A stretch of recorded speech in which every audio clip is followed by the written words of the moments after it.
خب اینجا دم یک مکتوب دیگر رو میخوانیم.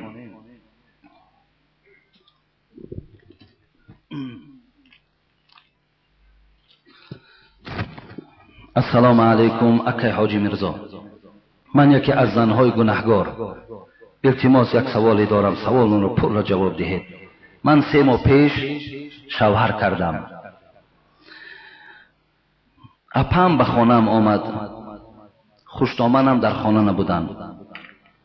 از اولاد شوهرم کسی نبود. با آنها مهمانداری کردم. اپم مرا از راه بیراه کرد. از بس که من حامله‌دار بودم، شوهرم مرا به نهایت دوست می داشت. چون گوهرک چشم من هم او را دوست می داشتم. شوهرم را مجبور کردم که من دیگر در این خانه زندگی نمی کنم. مثلا اپاش آمدن گفتن که خیلی همین تا پرینسیپ بمان که ما دیگر در این خانه زندگی نمی کنیم. مقصد این خسر و خوشتامن و این اولاد اجداد و اینهایی که در این خانه هستند، من که قوت خدمت اینها را ندارم، من خانه جدا میخواهم. همین گفتن در پیش شوهر بگذار. شوهرش که آدم خوب بوده است، مثلا اینا از فرصت استفاده بردن، از سادگی همین جوان استفاده بردن و چیکار کردن؟ همین پرینسیپ در گردن همین جوان ماندن. خب و این زنم هم تا گفتند من با تو دیگر زندگی نمی کنم، در کجای نباشد اجاره می نشینم لیکن در خانه پدرت نمیستم. این دلالت بود که از طرف اپای این زن و این زن بود. خب شوهرم راضی نشد. خوش به حالش، جوانی بغیرت بوده است، جوانی ساده نبوده است، جوانی که گویم که 1 دقیقه در پیش پدر و مادر از 100 زن بالا میدونسته است. جوانی بغیرت، جوانی بناموس. خوش به حالش. خب شوهر راضی نشد، رفته کودکم را ابورت کردم. شوهرم گفت چرا از من ناپرسیده این کار رو میکنی؟ خب ناچار شد و گفتا مرا چرا از نعمت خدا ناشکری کردی؟ فرزند را غلطانیدی. من او را گفتم اگر اجاره نگیری مرا طلاق بده. مثلا همین گپ همین است، فقط یگان خانه در اجاره می نشیم. خب مرا زاره میکرد نگوی این خیل گناهگار میشوی. یگان جوانی بوده، همین جوانای در مسجد ما و شما وری بچه‌هایی که میان گریه میکنن که مقصد ما بس همون زندگی میخواهیم. ای خدا ترسی ایده این نکن. خب این خیل نگوی گناهگار میشوی. گوش نکردم، فقط به او میگفتم مرا طلاق بده. شوهر از ناچاری مرا طلاق دادن.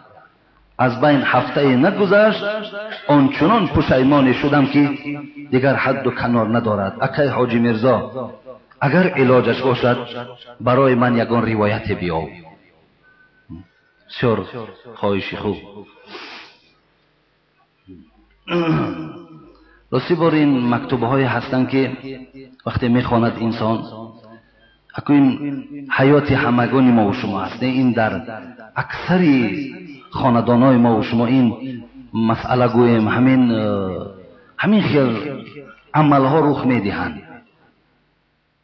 لیکن بدیلم در خانه گفتم خواهر عزیز مصلحت از اپد رفته بگیر.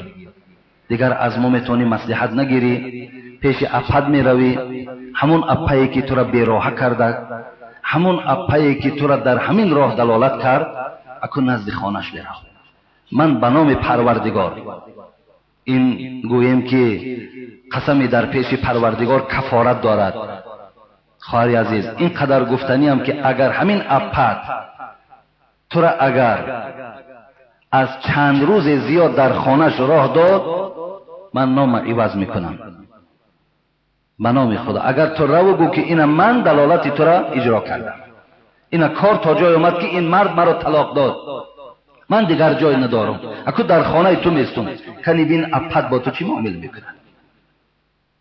خواهر عزیز، دیگر کسی تو را نمی بردارد، دیگر کسی دیگر غم تو را نمی خورد بجز انا همین شوهری که او را مجبور کردی تو از او طلاق گرفتی.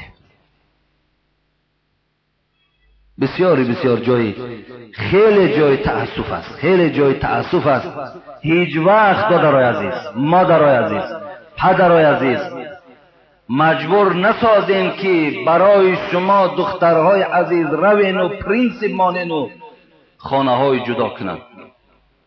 هیچ وقت با پرینسیپ زندگی نکن. پرینسیپ قطعی زندگی کردن ناممکن است.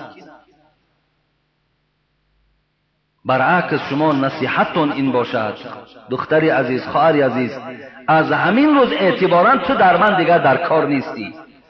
رو مرده تا ببین و زندگی تا کردن بگیر. همین سخن باید از ما باشد. همون روزه که اگر شوهر ناراضی کردی، ناراحت کردی و خانه من آمدی، من از تو هم بیزار هستم. برای من این خیل دختر در کار نیست. انا این نصیحت باید از پدر و مادرها باشد. دختر اون حالت خدمت میکند. وقتی در بخک گوشش در آمدی و نصیحت کردن گرفتی، عاقبت تو زندگی رو تلخ میکنی. افسوس که زنها که نمیدانن حرمت شوهر چیست، نمیدانن که شوهر چی نعمت است، پس به این راه های نادرست میره. دوره رسول اکرم صلی الله علیه و سلم بود، دوره رسول الله بود. زنها آن مقدار شوهرها را دوست می داشتند که تیار بودند که جان اونها را خدا قبض کند و به شوهرها یگان زیان و ضرر نیاید. اونقدر شوهر دوستدار بودند. مادر عزیز، خدا شما را شوهر دوستدار کند. خدا در ذهن شما محبت شوهر اولین درجه گذارد. باری میگد یکی از مردها که بیابان کار میکردن، گرمی های سخت بود، بیگاه به خانه آمد. زن که زنی خدا ترس بود، زن که زنی به قدر شوهر میرسید، زنی مسلمان بود. همین برای زن از همه مهم که شوهر احترام کند، در وجود او ترس خدا را جای کن، تمام دیگر خدمت ببین. زنی خدا ترس که بود، میدانست حقوقهای شوهر که میدانست. دیگر شوهرش بیگاه آمد و لب و دهان همه خوش گفت. زنه گفت یک ظرف ده آبم بیار. ها زنه ببینین، غمخواری را ببینین. میگه در او رفت و در یک ظرف آب آورد، لیکن بالای ظرف پر از خس بود. خس میدانین، باقی مانده گندم، همون که میگیم یا خس میگیم. بالای آب پر از خس کرده است. شوهرش وقتی که گرفت، آدمی تشنه، آدمی لبها خوش، خواهشاتی در آب آهسته می نوشید که تا که همون خسها در حلقش نرود. بعداً بود کرد آب و گفت، زنه گفت این چی کار بود تو کردی؟ آخر من آدمی تشنه، آخر اینقدر حلق من قاق، این عمل تو کردی. من بسیار آهسته عاقبت تشنگیم شکست، لیکن دیرتر. گفت مرده گفت من از پیغمبر خدا شنیدم که اگر وقتی انسان بسیار تشنگی سخت او را غلبه کند، یک باره اگر آب نوش است، جگری او علتی می شود. من به این خاطر این خسها را گذاشتم که تو آهسته نوشی و در جگری تو یگان درد و غم پیدا نشود. خواهش ببینین، مراد ببینین، گمان ببینین که در وجود تو یکی جگری تو دردمند نشود، وجود تو در درد نماند. بله البته خسها که در بالای آب، این عقل ببینین، این فراست ببینین. حضرت شیخ سعدی می گفت هر کی را خانه آباد و همخوابه دوست، اگر برای کسی که خداوند این گونه زنی با توفیق دهد، این گونه زنی خوب نصیب گرداند، هر کی را خانه آباد و همخوابه دوست، خدا را بر رحمت نظر سوی اوست. اگر کسی که این گونه زنی خدا ترس، این گونه زنی غمخوار شوهر دارد، پروردگار نظر رحمتش بر بالای اون جوان و بر اهل این خاندان است. امام احمد حنبل خواهر عزیز، من برای تو این حجت ها را میارم. امام احمد حنبل صاحب مذهب بودند، زنی بسیار بسیار خدا ترس داشتند. خدای مهربان دعا میکنیم که جمله زنهای خدا ترس از زیاد کند تا که این مردم ما سرسان و سرگردان نشوند. امام احمد حنبل میگوید، زنی و حکایه میکند که وقتی که خانه می آمد امام احمد حنبل که از تار سر تا گویم که کف پا از خدا می ترسید، وقتی می آمد میگه که من در چهره وی شادی را می دیدم، به سوی خدا شکر می کردم که شوهر من شاد است. ببینید وقتی که خانه می در آمد، مقصد به چشماش نگاه می کردم، به چهرهش نگاه می کردم، از چهره او می فهمیدم که همین حالت شوهر من چگونه است، طبعش خیره است یا طبعش خیره نیست. وقتی که طبع او خیره نمیشد، به سوی خدا میگفتم هزارها شکر که شوهر من امروز طبعش خیره نیست. وقتی که اگر در چهره او غم میدیدم، پس میپرسیدم ای احمد، غمی در چهره برای چیست؟ اگر میگفت که کار دنیا ماندم کرد، کفا که میگفتم. ببینید اگر میگفت که کار دنیا مرا مانده کرده است، من برای او میگفتم کفاکه، یعنی ای احمد همین قدرش بس است برای دنیا، دیگر محنت نکن، دیگر زحمت نکش. من راضی هستم که گرسنه مانم، لیکن از او یکی یک لقمه حرام میخورم. من راضی هستم، همین قدر در دنیا کار کردی بس است. لیکن وقتی اگر میگفت امام احمد حنبل برای من میگفت که زنک، این غمی که در چهره من میبینی غم آخرت است، زن امام احمد حنبل در این چی میگفت؟ زادک الله، دعا میکرد که خدایا اگر این غم تو غم آخرت باشد، خدایا غم آخرت احمد حنبل از زیاد بگردان. ببینیم غم از آخرت باشد، دعا میکرد زنش خدا غم شبا زیاد کن، مثلا همون غمخواری به آخرت زیاد کن. زیرا که صاحب 4 کتاب میگفت غم دین خور که غم دین است، همه غمها فروتر از دین است. غم دنیا مخور که بیهوده است، هیچ کس در جهان آسوده است. بله مثال شما حضرت دعا میکردن که خدا اگر غمت غم آخرت باشد، خدا زیادش کردانه. مقصد در غم آخرت شوهر دعا میکرد، اگر از حساب دنیا مانده میشد میگو که شوهر بس است، کفا که بس است، دیگر پی دنیا را نگرد، پی دنیا را نگرد. زیرا که در قصه ها میارد که یک مرد بسیار آدمی با دولت بود و یک چشمش کور بود. میگن آدمی با دولت بوده است، با ثروت بوده است، یک چشم کور داشته است. قریب چند سال با زن خود زندگی داشتند. بناگاه یک روز این مرد اون ثروت و دولتی که داشت آهسته آهسته از دستش رفت و آدم نادار شدند. بعداً وقتی که به خانه آمدن دست خالی، هر روز با دست پر می آمدن. اکو زن ببینید دنیا پرستی مثل خواهر ما که فقط خانه جدا می خواهد. بعداً میگه زن نگاه کرد که دست شوهر که خالی است، در او به چهره مردک نگاه کرد و گفت مردک این چشمی تو کور بود است کو؟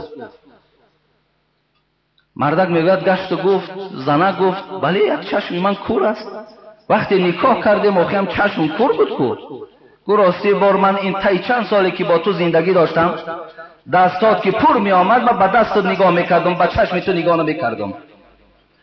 امروز که دستی تو خالی شده است من نظر کردم که تو کور بودی. مردک میگه گشت و گفتن که بله خدا یک چشمی مرا نه 2 چشمی مرا کور کرد که مثل تو بر این زن دنیا پرست و زن از خدا به خبر برای خود انتخاب کردم. بله خواهر عزیز، حبیب خدا میگه خیر النساء من نظرت الیها سرت که. خواهر عزیز بهترین زن، پیغمبر خدا میگه همون زنی هست که شوهر در جمال او دیدن برابر تمام خستگیش دور شود. خواهر عزیزان او بجانب یک برادرت است، همسینفت است، یک آدم کوچک، آخی دهنت اگر 20 سانتی متر در کار باشه که آدم میکنه میخندی، او تو خنده را تبسم همش بسوی شوهرت کن. آخه حق تبسم دیدن و مهربانی و شیرینی چشم تو را چشیدن حق شوهر است. حبیب خدا میگوید بهترین زن انا همون زنی است که مردک وقتی که در خانه در آمد زن چنان نظر کند، چنان مهربانانه توجه داشته باشد که مرد تمام خستگیش دور شود. و اذا امرها اطاعته. دویم چیزی که زن بهترین زنها میگرداند این بود است که وقتی شوهر امرش کرد اطاعت شوهر کند، اطاعت اپش نکند، اطاعت آتش نکند، اطاعت دیگر قدردانهاش نکند، اطاعت شوهر کند. از خط کشیدگی شوهر بیرون شود. حبیب خدا میگوید بهترین زن همون زنی که مرد در چهره و تماشا کردن در تمام خستگیش دور شود. دیگر این که امرش کند اجرا کند. و اذا غاب عنها حفظه. وقتی که اگر غایب باشد نباشد در حق نفس خودش و مال شوهر چی باشد محافظ باشد. این از خواهر عزیز بهترین زن. به این خاطر ما اکو یگان روایت نمیدانیم، ما برای طلاق مثال حل کردنش برای یگان کسازی چیز فتوا دادگی نیستیم. فقط شوهرتان صحبت کنین، اگر رازگی دهد برای زندگیتان میرین مرکز اسلامی، اونجا برای شما چی دلیل و چه حجتی که دهند. فقط من نصیحتم برای این بود که خواهر عزیز هیچ وقت دلالت کسی را برای خود اختیار نکن مگر چیزی که شوهر برای تو میگوید.